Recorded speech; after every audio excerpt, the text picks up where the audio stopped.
নির্বাচনে তো ধরেন এই যে এই আওয়ামী লীগ তাকে নির্বাচনের প্রতিদ্বন্দ্বিতার বাইরে রাখা হয়েছে। তো এখন কিছু কিছু দেশের হয়তো চাপ আছে যে মানে তাদেরকেও নির্বাচনের সুযোগ দেওয়া হোক এখন, এবং তাদের পক্ষ থেকে এই ধরনের বলা হচ্ছে যে এদেরকে যদি সুযোগ দেওয়া না হয় তাহলে তো ধরেন এই নির্বাচন হয়তো গ্রহণযোগ্য নাও হতে পারে, মানে আন্তর্জাতিকভাবে গ্রহণযোগ্য না হতে পারে, এবং আন্তর্জাতিকভাবে গ্রহণযোগ্য না হলে সেক্ষেত্রে হচ্ছে হলো যে পুনর্নির্বাচনের হয়তো প্রয়োজনীয়তা বা আবশ্যকতা দেখা দিবে আর কি। তো আমার মনে হয় যে এটাই হচ্ছে একটা দিক আর কি, যে আওয়ামী লীগের তো ধরেন 2 কোটি বা 3 কোটি ভোটার আছে, এবং ধরেন 30 to 40% মানে এর পূর্বে যতগুলো ইলেকশন ছিল প্রতিদ্বন্দ্বিতাপূর্ণ নির্বাচনের ক্ষেত্রেও দেখা গিয়েছে যে যেমন পঞ্চম সংসদ নির্বাচন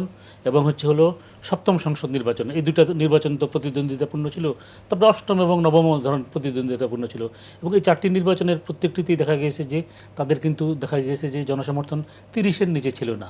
তো এখন 30-এর নিচে যদি না থেকে থাকে তাহলে তো ধরেন তো তাদের তো একটা তো ধরেন ব্যাপক জনসমর্থন রয়েছে। আমি যদি এটা 20 যদি ধরি বা 15 ধরি তাহলেও তো ধরেন তাদের একটা বড় ধরনের তো একটা সমর্থন আছে। তো তাহলে এই বিপুল সংখ্যক ভোটারকে যদি আপনি যদি বাইরে রাখেন তো ওই নির্বাচন যদি গ্রহণযোগ্য না হয় এবং পুনর্নির্বাচনের যদি আবশ্যকতা দেখা দেয় তাহলে তো ধরেন এটা অনেকটা ফিউটাইল এক্সারসাইজ হয়ে যাবে। তো সেই জন্য এই প্রশ্ন আসতে পারে না যে ধরেন সংখ্যাগরিষ্ঠের কারণে কি শুধু দায় মুক্তি দেয়া? না, সেটা হচ্ছে হলো ধরুন মানে আপনার আওয়ামী লীগের যে শীর্ষ নেতৃত্বে যারা আছে তাদের অন্যায় থাকতে পারে, তাদের অপরাধ থাকতে পারে, তাদেরকে আপনি বারিত করেন, কিন্তু দলকে আপনি কীভাবে বারিত করবেন? দলকে তো ধরেন দলের সবাই তো আর খারাপ না। এখন দল তো হচ্ছে হলো যে একদম মানে তৃণমূল থেকে শুরু করে একদম শীর্ষ নেতৃত্ব নিয়েই তো হচ্ছিল দল। তো আপনার ধরেন শীর্ষ নেতৃত্ব বলেন বা উপরের দিকে যারা আছে এরা হয়তো দুর্নীতির সাথে সম্পৃক্ত, অন্যায়ের সাথে সম্পৃক্ত,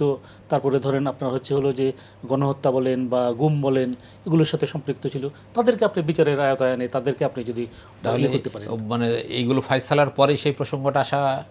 না এটা তো ধরেন চলমান প্রক্রিয়া, এটা তো ধরেন এটা চলতে থাকবে। এবং যদি সংবিধানে আছে হচ্ছে হলো যে আপনার যদি 2 বছরের অধিক মেয়াদের যদি কারাদণ্ড হয় এবং এরপরে যদি 5 বছর অতিক্রান্ত যদি না হয় আপনি নির্বাচনে প্রতিদ্বন্দ্বিতা অংশগ্রহণ করতে পারবেন না।